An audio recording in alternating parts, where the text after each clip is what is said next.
Brothers and sisters, very good to see all of you. Thank you also to give me this opportunity to continue how to have happiness. Last week, Brother Benny shared with us how to have happiness in our current life, for our current welfare. I will just quickly run through what Brother Benny has shared with us. So, happiness visible in future life, lessons from Dīghajāṇu from the Anguttara Nikaya 8.54, and this is part 2. So in this sutta, it started like this. It said, "Thus have I heard, once the Exalted One, the Buddha, was dwelling amongst the Koreans in their market town named Kakarapata. Then Dīghajāṇu, a Korean, approached the Exalted One, respectfully saluted him and sat on one side. Thus seated, he addressed the Exalted One as follows." This Dīghajāṇu, he was a very rich merchant, traders, and in the place of this Kakarapata, he and many of his town people, they are very rich. And what they do, they are so rich. So this is what he told the Buddha. He said, "We are lay people enjoying sensuality, living crowded with spouses and children, using kasi fabrics and sandalwood, wearing garlands, scents, creams, handling gold and silver." It's just like now we have a lot of branded goods also. We have LV, we have a lot, I also cannot name a lot of them. And also they use gold and silver. Formerly they used gold and silver. Maybe now you're talking about currency, Bitcoin, a lot of those rich wealth, represents of wealth. So he asked, "May the Blessed One teach the Dhamma for those like us, for our happiness and well-being in this life, for our happiness and well-being in lives to come." So not just current, they want happiness, they also want to ensure in the future how they can have happiness as well.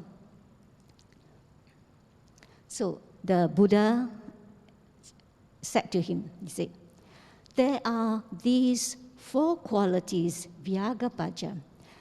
This is how the Buddha addressed him. Vyāga is tiger, Paja is path. So formerly his clients were from the tiger path, his ancient ancestors. So that led to a lay person's happiness and well-being in this life.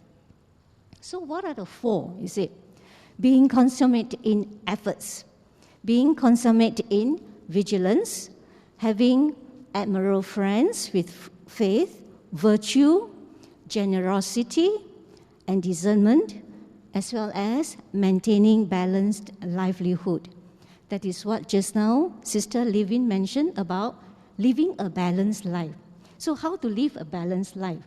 So first thing, we need to put in our efforts. But these efforts, right, is different from not other efforts. These efforts to acquire wealth is from righteous means, meaning it is from our efforts, our sweat. We put in our thoughts, right, very righteously. It's not from illicit means or illegal ways. So this is what the Buddha meant. And then whatever wealth we have accumulated, we protect it, we use it, and at the same time, we protect it. Protect it from what? Protect it from fire or from flood. Sometimes fire do occur. Flood, just like past 2 months, we have very bad flood. So people's wealth also affected. So not only we accumulate, but we also think of ways to protect it. Like now, currently, we can think of insurance, right? So we use it in a proper manner, and then have good friends. And these good friends are not normal friends as well.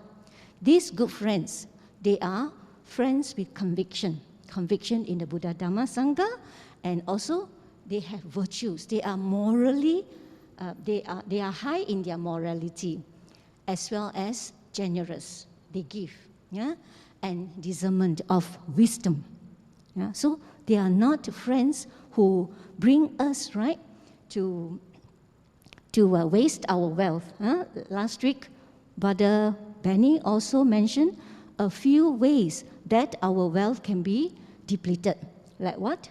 Friends that bring us to go mountain, to go gambling, go for drink, right?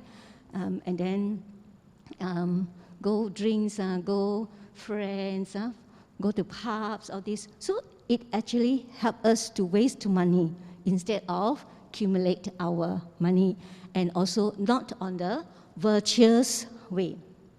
So friends are very important, and generosity also help friends who help us to do charity.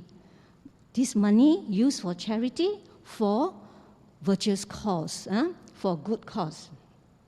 So this, the Buddha say that it's very important to have good friends to guide us, to share with us, to lead us. Like I have many good friends here.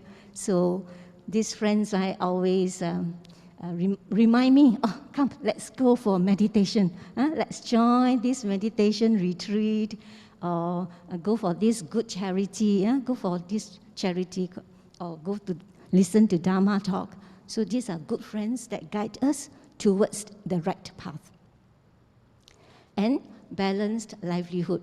Balanced livelihood, whatever wealth that we accumulate, we use it properly for our family, to help our relatives, our friends in need, for charity, and at the same time, we also invest to maintain so that our wealth can be accumulated and also save for our emergency.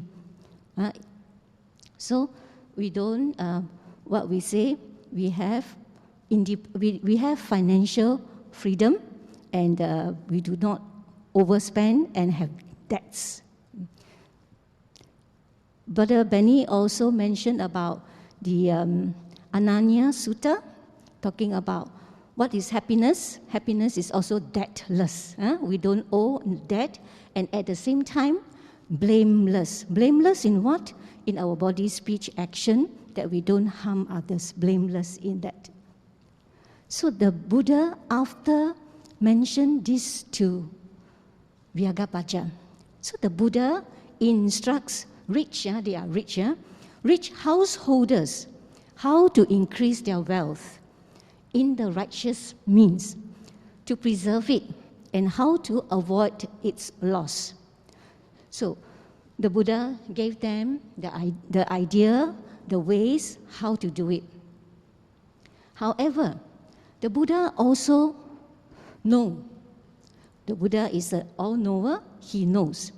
Say, if with the possession, so it will somehow, it will affect the people's desire. Say, oh, I have more, and I want more, right? So the Buddha say, this possession, if we do not do it properly, it will be in a way lost in our unrestrained craving. In the sense that it will push us to want more, to accumulate more, to have more power also from the wealth. Normally you say, oh, I have wealth, normally I will have power. In the sense that I can use this wealth to do a lot of things, including increase my power. I can give to ask for publicity, that I am famous, right? So the Buddha also worried about that. So he said, and also sometimes, because of this wealth, people become greedy because of their unrestrained craving. So become greedy. And once greedy, they want more. So sometimes, right, the ways that they accumulate wealth become not righteous. And once not righteous, right? So sometimes a lot of, I won't say criminal, but not so good actions will be created, will be called for. Right? So the Buddha said, this is the worry. So what to do? And the Buddha said, with all this, it will create conflict and harmony. I am richer.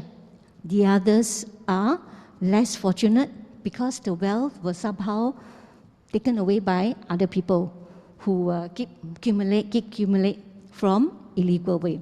So it somehow, right, will affect the society, will affect the community because of disparity. So sometimes we say countries, right, their gap of the rich and the poor is very wide, or the rich and the poor, the gap is small. So some government, they know the importance. Poverty is somehow the suffering of people, and poverty also will create disharmony among the people in the country. So many those wise leaders, they will take care of this situation first. That means reduce poverty, so that more people will be more equal. Everyone, important, have food. Sometimes we can see, and now also we can see, certain poor country, their people are actually without food. Even children, no food. Everybody, no food. They are actually very, very unfortunate. Okay, so that is the disparity. So with this disparity, then it will create disharmony. So people no food, what do? Sometimes they rob, they steal, right?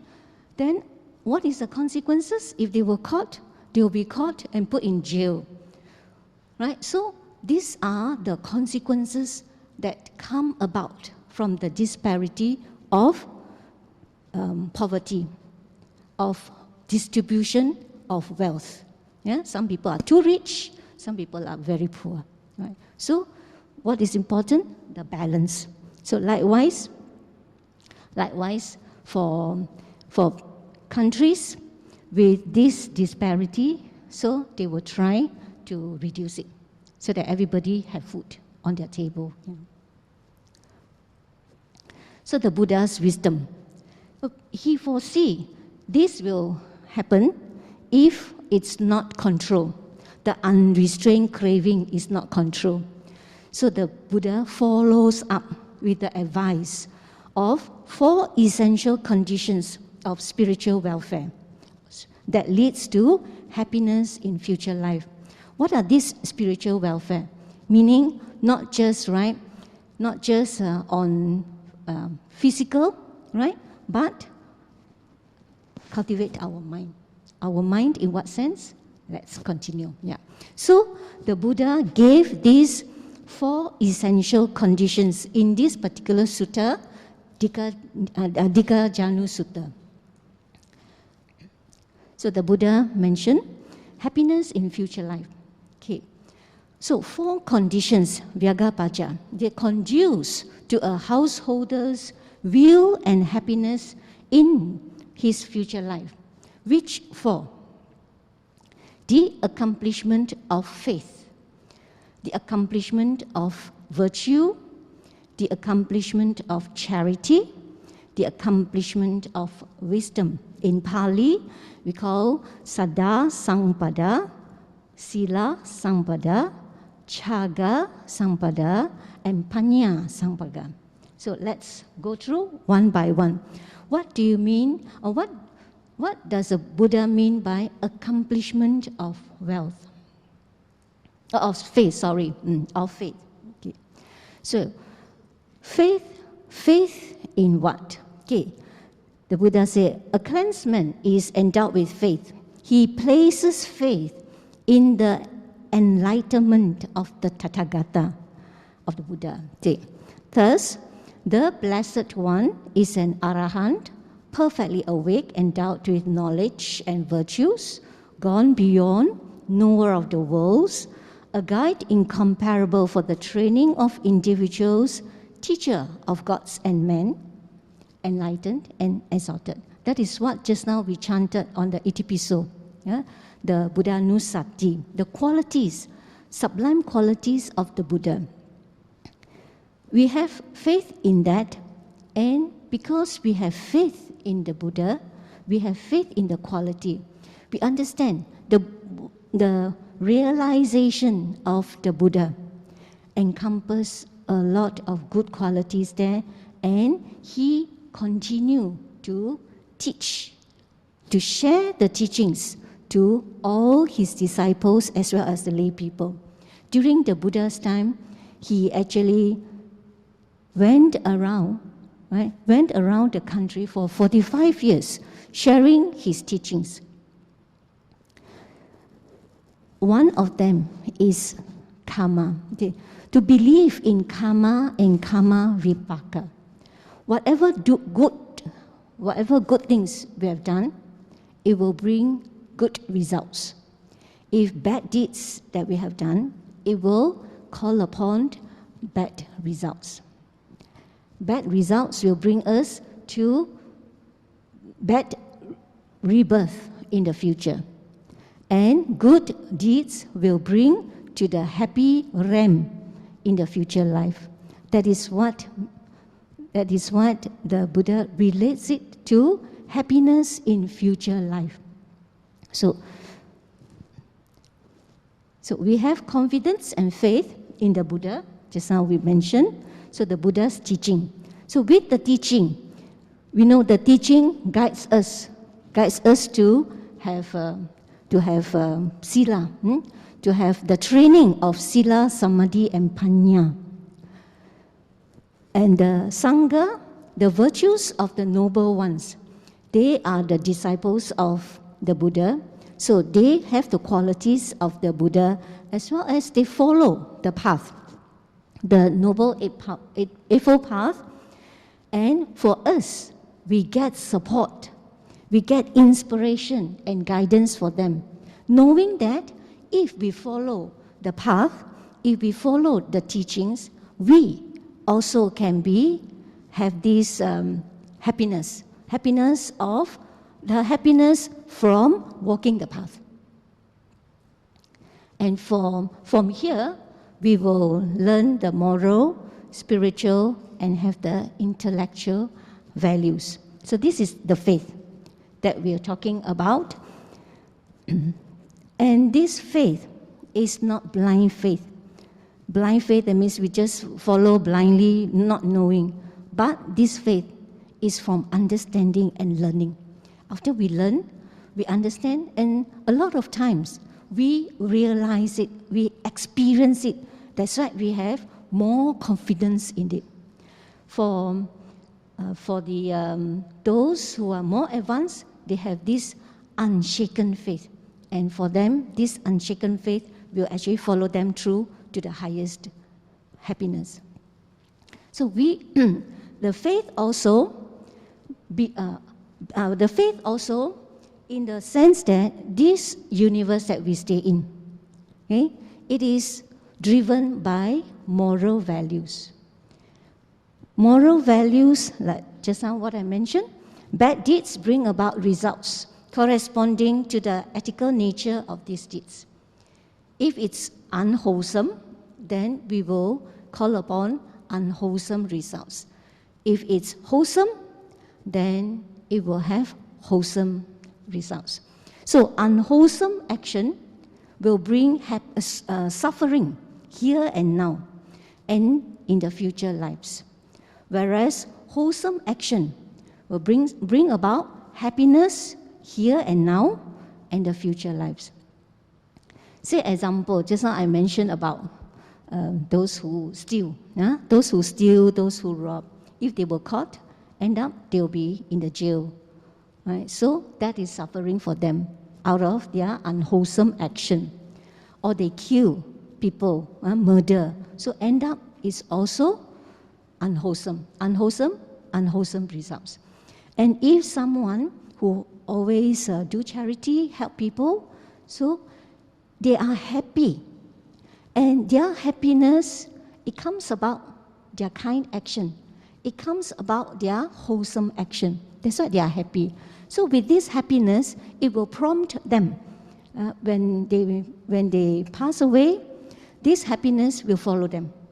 This good karma will follow them. And in the future, they will have happiness in their life. Yeah.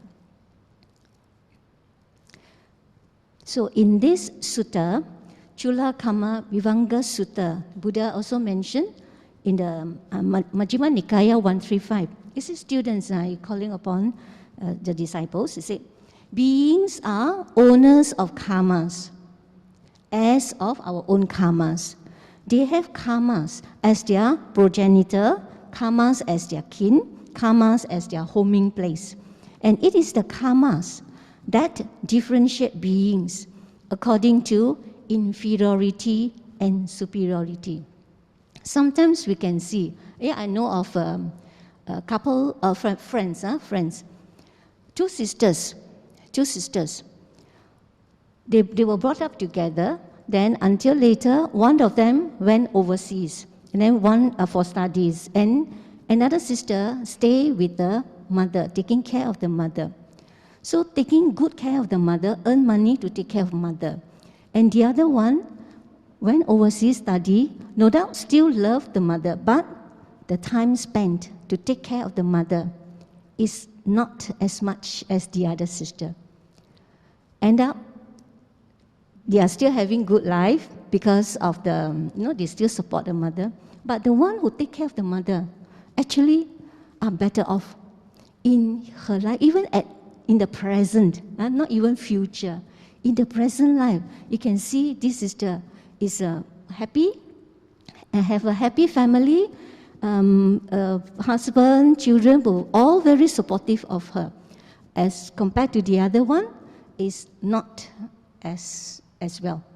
Right? So just little, no doubt these little deeds, but we can see results even here and now. Right? So sometimes I did tell other friends, I say, "Ayo, I have to take care of my old mother. Sometimes I have to work, and then I come back to take care. Very chuan, very tired." So, but I told them, I share with them, I say, that is a blessing. If you have the opportunity, to take care of your mother, or even in-law, mother-in-law, father-in-law, this is a blessing. The opportunity is there. Grab it, take it, and do it well. That is your blessing. Even in Mangala Sutta also, we mentioned, the Buddha also mentioned, to care for the parents is a great blessing. So the second one is accomplishment of virtue, sila. Say, if a householder, so the first thing we think of, if accomplishment of virtue, we think of observing the basic minimum, observing the 5 precepts. Abstaining from killing living beings, abstain from taking things not given, abstain from sexual misconduct, abstain from false speech, and abstain from consuming anything that causes intoxication and heedlessness. No doubt this is basic, but on top of that, the Buddha also mentioned about the 10 unwholesome deeds that we try to avoid. That can break into 2, 3, 4, 3. The formula of 3, 4, 3.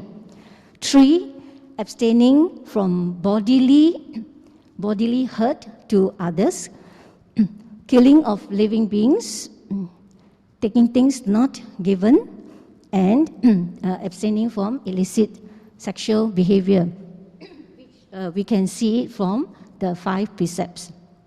And then verbal, 4 from verbal, abstaining, avoiding false speech, slandering, harsh speech, and frivolous speech, chattering. And the next 3, very important also, is our mental. Covetousness, ill will, and wrong views. So this, the third one, mental, covetousness, greed. Yeah, it's related to greed, wanting others, whatever others have, right? You have these thoughts, how nice, I can have this Porsche car. Yeah, how nice, I can have this big house or what. So the covetousness, ill will, wanting to harm others. Wrong views, not having the faith, not having right understanding in the Buddha, Dhamma, and Sangha, and also relating to the karma. So this the formula of 343, this is avoidance. So the Buddha also mentioned about, we don't just avoid, we also cultivate the good parts of it. So instead of the avoidance, so we cultivate the positive one. We do not kill. We do not take things not given. We do not have illicit behavior. And false speech, we always speak the truth. And slandering, we don't slander. We create harmony among community. Speech that create harmony. Yeah, you inspire, right? We don't go and break up the harmony of the community. Harsh speech. Try as much as possible, have kind speech, and speak gentle, yeah? And frivolous, if any speech that is not beneficial, then we don't speak it, yeah? And covetousness, always have these thoughts of, if possible, relinquishment, yeah? So it's okay, I don't have it, it's okay, I'm contented, yeah? Ill will, we have kindness. Kindness is very important. Kindness supports us in our sila, in our mental cultivation as well. And wrong views, have right views. Have right views in the Buddha, Dhamma, Sangha, and the workings of the karma. The Buddha also encouraged these 10 meritorious deeds. The 10 meritorious deeds, generosity, we try whatever we can, we offer. Generosity of giving is not just in terms of monetary. It can be from service. Can see this morning many of our friends here come to help out, setting up. Right? So this is generosity in your service. Morality, sila, cultivate our sila. Mental cultivation. So we cultivate our mind to be free from any unwholesome thoughts, unwholesome ideas. Yeah, and reverence, respect elders, respect teachers, respect our parents. Yeah, it's also in Mangala Sutta as a highest blessing. Service to others. We offer our service as much as we can. When we offer our service, then we have this thought, I am very blessed that I still can offer my service. Why? Because I'm still strong, right? I'm still able, right? So that is a blessing to us, and also a blessing to the recipient side, in the sense that they are helped, right? They manage to get their things done, or they manage to achieve what they need to do, yeah. And transference of merits to others. With whatever good deeds that we have done, then these merits we transfer to those who need. Yeah? Rejoicing in the merits of others, mudita. Yeah? We have one friend here by the name of Mudita also. Right? So we rejoice. Yeah? We rejoice in what the good deeds others have done. Teaching the Dhamma. Consider I'm very blessed today, sadhu, to give me this opportunity, and listening to the Dhamma. All of us here are listening to the Dhamma. I'm also listening to the Dhamma, and straightening our view. Yeah, get our view, increase our conviction. Then it will support us in our daily activities, in terms of speech, thoughts, in terms of our bodily, speech, as well as our mental. So we'd like to, how can it support? How can Sila support us? I'll share with you one story. This story is from Dhammapada, verse 16. The story of Dhammika Upasaka. This elder, Dhammika Upasaka, he was very, very virtuous and also very generous. Everywhere he will give to the monastic to support the Sangha, because during that time, right, so they have a lot of monks, monastic to support. So he was always there to support, whether is it daily or whether is it special occasion. And he had 7 sons and 7 daughters. And not only he cultivate sila, he cultivate generosity. He also advise and teach the children to follow him, to follow his good way of sila and also mental cultivation. So he actually have dana, sila, bhavana very strongly. So when he was about to pass away on his deathbed, so he asked his son, say, please invite the monks to come and chant for me before I pass away, because he loved to listen to Dhamma, talk to Dhamma. He always pay respect to the Buddha. So even at his deathbed, he asked for chanting. So the son went and invited a few monks came. So a few monks, quite a number of monks came to chant. And because of his dana, sila, bhavana that he has cultivated throughout his life, he has a lot of merits with him. When he was lying there, he could see there are 7 beautifully decorated chariots. From where? From the Deva realm. Many, all the higher realm, Deva, Tushita realm, Tavatimsa, all the higher realms, all waiting to invite him to the heaven, to the Deva realm. So he was smiling to himself, so happy, so joyful.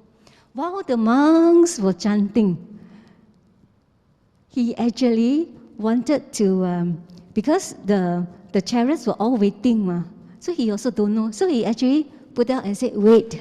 He asked them to wait. He wanted to finish listening to the chanting first. He said, wait. So the monks thought he asked them to stop chanting.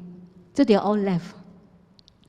At that time, they were chanting Mahasatipatthana Sutta at that time. So it's quite long. So they continue.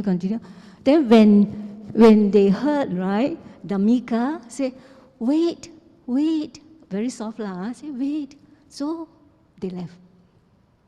So after they left, right, then he told his children, he said, bring garland, 1 garland. Then they were asking him when.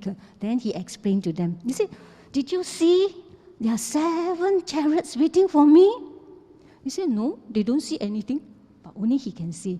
So he asked the son, he said, throw the garland up so that the garland can be, selected. So the son just threw, and it hang there at the Tushita Ram, the chariot, hang there. Everybody only saw the hanging, suspension, the garland in suspension in the air, but they don't see the garland. Then after that, that particular chariot selected, it was a chariot to the Tushita heaven realm. So after that, he passed away, and he was brought to the Tushita heaven in this beautifully decorated chariot, all waiting for him. Yeah, that means everyone is welcoming him. That means one one who is having this good sila, we have who is virtuous, generous, and mentally strong. They are, in a way, welcome, respected, and inspired by people. Right? So that is the story of Dhammika Upasaka that I share with you. Okay. You can read the detail in this sutta. So the next one, the third one, is the accomplishment of charity, chaga. Yeah? So what is this chaga? It's a householder dwells at home with heart, free of stain of avarice, no greed, devoted to charity. And one who is constantly open-handed, whoever needs, they will just give. Delighting in generosity, attending to the needy. Like we can see also, past few months, when it so happened of the flood, we can see so many people with open-hearted. They just come out straight away to help those people affected by the flood. Food, clothing, place, venues to stay, right? To clear their house, clean their house also. Right? So these are people who are open-hearted, open-handed and open-hearted. Yeah. And they always have this joy, always have this joy of distribution alms. Abandoning. The attitude is, I give without expecting any rewards. I just give, I relinquish, I let go. So that is also, the results will be happiness. And joyfully, they just do it. Joyfully, they just do it. So there are the few ways of this charity. We just summarize into three. So giving in terms of material things, giving in terms of fearlessness. Fearlessness is also a charity, and giving of Dhamma. Okay. So let's see, giving of material things. This is easily understandable because we just give, especially to the monastic, we give food, requisites, robes, we give medicine, we give place to stay, we give transport, provide transport, and some people building schools, building monastic, or even donation to Buddhist centers or to any homes. So these are material things. When we give, right, like just now what I mentioned, we are joyful. We also grateful in the sense that we are able to give. So that means we have the means. The means in the sense that it is the support from our previous life or even this life that we have done a lot of good things. That's why we have the means. We have extra to give. And also, with this act of giving, we create good and wholesome karma which support us in the happiness in future life. And at the same time, we renounce. When we renounce our comfort, this is also walking the path. Walking the path towards higher happiness, relinquishment. Okay. So the next one, how do we give fearlessness?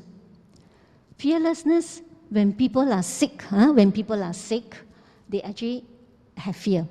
So when we give them comfort, we give them advice, how to, if can cure, or we introduce good doctor for them, that is also a giving.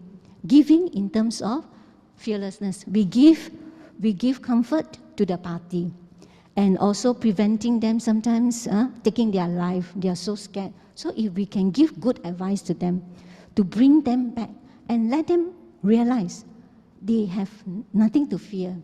There are other ways that we can do. We don't have to do things that harm ourselves. Yeah? Because sometimes if we thought, oh yeah, I just take my life, it's so suffering, yeah, I just take my life. But end up, we go, but we bring bad karma to ourselves. And also, we bring sadness to our family. When our family see that we do that, they are also very sad. So we actually bring suffering to them as well. So if we can help these people, we can comfort them and let them realize there are other ways, other better ways to do it. That is also giving of fearlessness. Giving medicine to protect a person from illness, or helps a person by advising on what to do and frees them from anxiety. I just would like to share some, just now, what I experienced when on my way here. When I reach somewhere, the south, South City. Then I was stopping at the red light. I was in a lane, the outer lane is free. So I was the first one. It was red light for some time already because I've been waiting there. Then suddenly, I saw from my side window, the side mirror, one car just zoom very fast. Early in the morning, zoom so fast, red light. What happened if someone just come up from the other side? Nowadays, a lot of deliveries on motorbike, they will see green light, they just zoom. Sometimes red light also they zoom, right? So, I thought this driver is very, first thing, I won't say he have illness, he have ill thoughts, but he was doing something not right in the first place. It's red light and then you just zoom, right? First thing is illegal. Second thing, right, you don't have the heart of consideration for others. What happened is a motorbike or cars, accident happen. If you don't die, but the other party die, that is life incurred. Sometimes wealth is not, like just now what Buddha said, right? Wealth is good, but we have to think of others, consideration.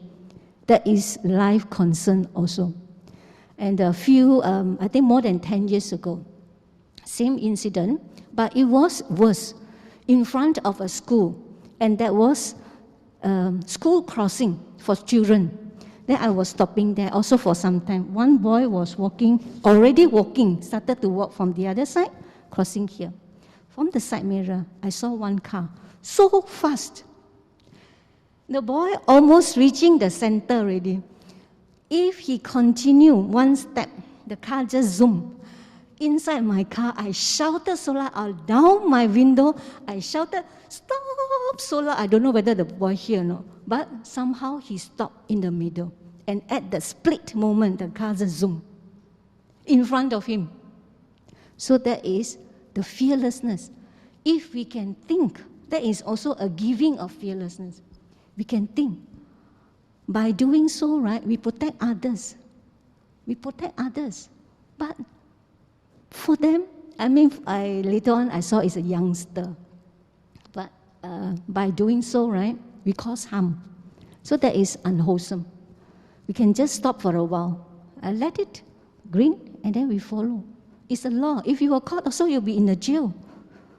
Right? And then you cause harm to the younger boy. The boy. The boy was just about 10 years old. Right? So sometimes a lot of things can be saved. Sometimes we hear a lot of accident.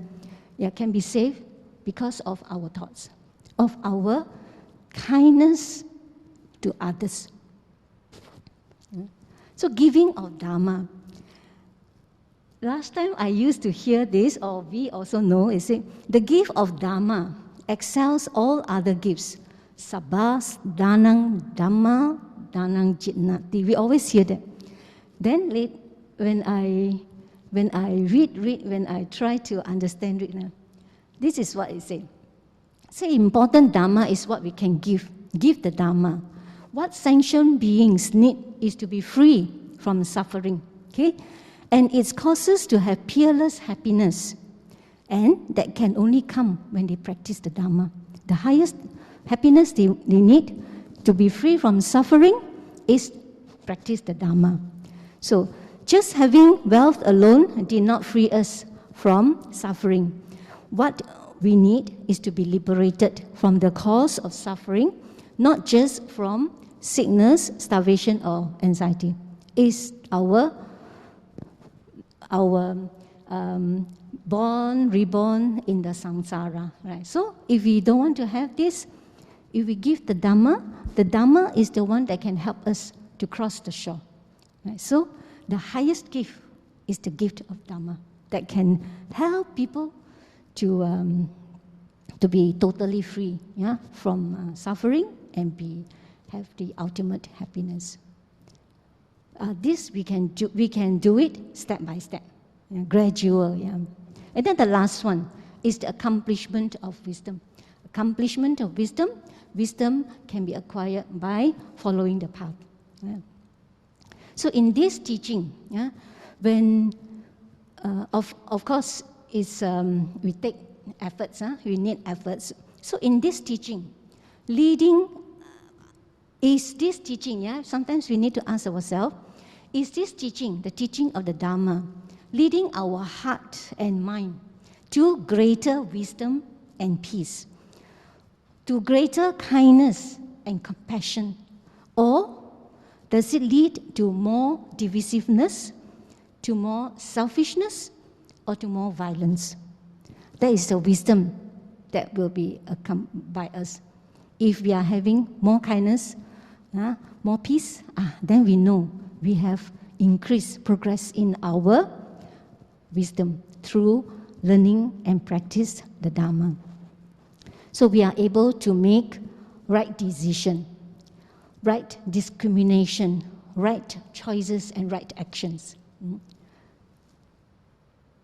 And we possessed the noble penetrating insight that leads to understanding of impermanence, non-self, and dissatisfaction. So we understand by having this wisdom, we know that things are not permanent. So sometimes by changing our attitude, understand that it's impermanence. Then instead of suffering, happiness will be created. And eradicate mental defilements of greed, hatred, and delusion. These are the three roots. Greed, hatred, delusion, roots of unwholesomeness. On the other hand, the roots, there are also three roots of wholesomeness, roots of kindness, roots of generosity, and the roots of wisdom. It will help us to have, to do wholesome and acquired happiness. Yeah, so what is the ultimate goal that we practice or we learn the Dhamma? Is to cross the flood of samsara by walking the path. So this is the spiritual happiness that we acquired through cultivation of sila, cultivation of generosity, having faith, and having this wisdom. Yeah? The wisdom will support us to have the right action, right decision. So we understand the nature of life characterized by anicca, dukkha, and anatta. Okay, so this one, okay, eradicate mental defilements, greed, hatred, delusion, no fear. With this sila that we have, with this dana, we always rejoice with our own wholesomeness. And this wholesomeness, if we have it, we rejoice it. Sometimes when we have fear, sometimes we have fear, maybe in a dark place, you bring about this wholesomeness that you have, the happiness that you have by doing the goodness. You will overcome your fear. It will overcome, and your fear will just disappear, and this faith will arise, and you will have and the faith, the happiness will arise from there. So we understand karma as of karma, that we are the master of our destiny. Yeah? We forego short-term pleasure and think of the long-term happiness, leading wholesome and positive life with gratitude, with respect, with kindness. So we practice the Brahma Vihara, Metta, Karuna, Mudita, Upekkha. It will help us to have this joy and happiness when we practice it. So, just to summarize, the happiness in future life. Yeah, 4 conditions: accomplishment of faith, accomplishment of virtues, accomplishment of charity, accomplishment of wisdom. That it will help us to have from the worldly happiness to spiritual happiness. And we continue to walk the path, the ultimate happiness will be there. Okay? So the Buddha in the Dhammapada 183 also emphasize and encourage not to do evil, to cultivate merits, and to purify our mind. Okay. The Buddha said, happiness is in the mind which released from worldly bondage. The happiness of sensual lust and the happiness of heavenly bliss are not equal to 1/16 part of the happiness of cravings and that means reaching the Nibbana, attain the Nibbana. The highest happiness, it is still attainment of Nibbana. So it is a gradual step from one happiness, worldly happiness, and at the same time cultivate our spiritual, and we attain our spiritual happiness. If we are fortunate, then we will have happy life if we are in a human realm. If we are even more we are even better, then we can go to the heaven, right? So, but the Buddha saying, if you have happiness here, this life in human, or reborn in heaven, but in heaven also have limited time. They also have timing. If you finish our karma, we still have to come back. Come back to where we still don't know, right? So, as a guarantee, ultimate happiness, and that is ending of all our craving and ending of all our defilements, attain Nibbana. That is the ultimate happiness. Yeah? So that is a comparison. See, the highest is still the Nibbana. Yeah? So this is the Buddha's advice. Yeah? So brothers and sisters, thank you so much for listening to this sharing.